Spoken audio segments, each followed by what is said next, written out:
Yun, good morning mga master. Fishing adventure na naman tayo. Dahil Sunday. Ano pa nga ang bago? Fishing time na naman. Ito nga, ako lang mag-isa kasi susunod lang si Master Taba. Kasama yung pamilya niya. Mag-outing sila dito sa Napsan. Napsan to ba guys? Sa sakop ng puerto. Guys, ito pala yung napanalunan ko sa raffle. Nakaraan, halagang 160 pesos guys. Shimano FX 2500 series. Natsambahan natin na panalunan sa raffle guys. Kaya ngayon, ipipil test natin kung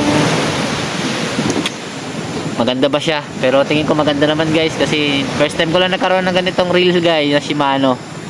Yung kadalasan binibili ko sa Shopee lang. So unahin natin guys. Para siyang checkered snapper guys style na may pagka-dilaw.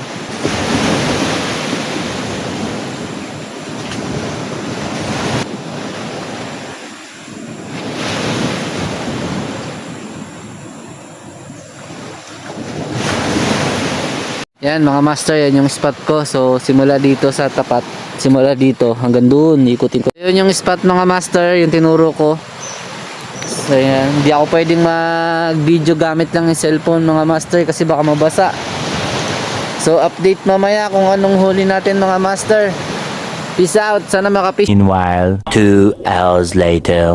Ay nako, lungkot. Yun, fishing update mga master.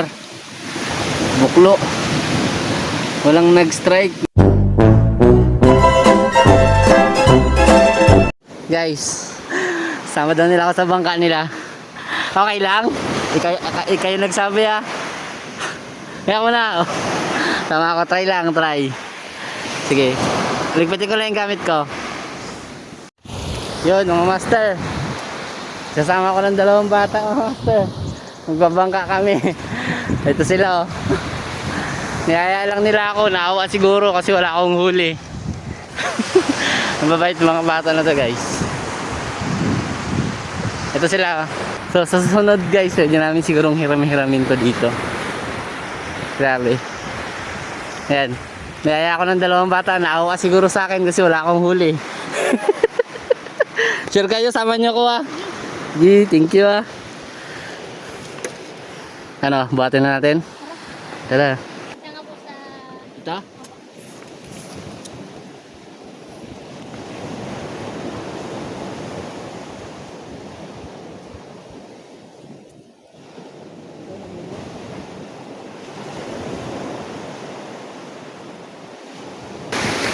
Ano, tara na.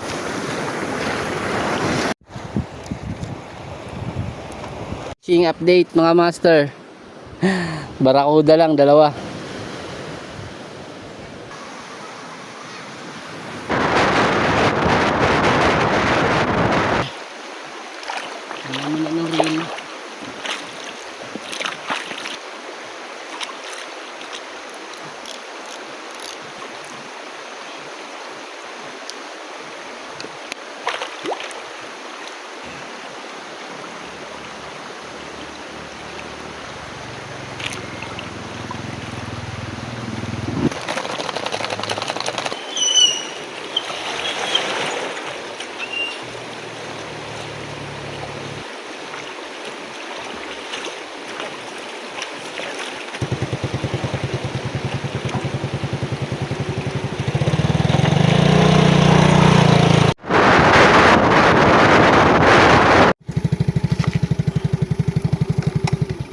Yun guys, pauwi na ako. So nakita nyo nga kanina may kasama ko dalawang bata, yung nagpasakay sa atin sa bangka, si Reggie at si RJ ba yun.